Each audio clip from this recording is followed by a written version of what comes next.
Deus tivesse o coração quebrantado, ao invés de condenar, o mestre fosse abraçá-lo. Se não negasse que o conheci, fosse ao seu favor.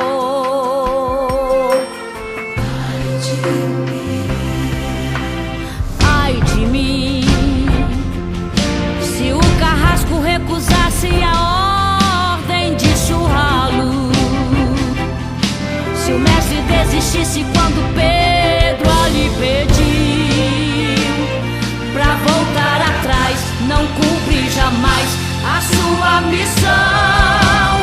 Ai de mim, se eu tivesse que levar as chicotadas, se eu tivesse que cumprir suas pisadas, se eu tivesse que morrer naquela cruz, eu não suportaria carregar a culpa de uma multidão, ver meu sangue escorrendo pelo chão, ver os cravos transpassar as minhas mãos.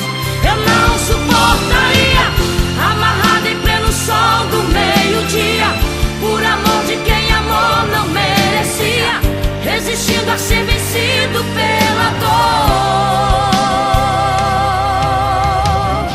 Sou grato porque ele suportou. Admire se não houvessem os milagres, ao invés de água eu tomasse o vinagre, se o meu suor se tornasse em sangue, se a multidão pedisse morte ao assaltante. Ai de mim se fosse em mim tantos espinhos, se fosse eu abandonado e sozinho. Ai de mim se fosse as minhas mãos furadas e a honra pelo povo esmagada.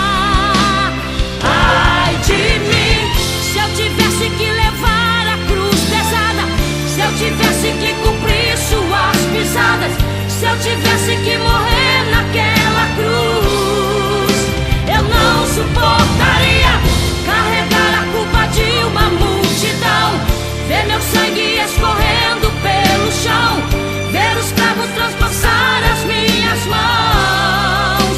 Eu não suportaria, amarrado em pleno sol do meio-dia, por amor de quem amor não merecia, resistindo a ser vencido pela dor.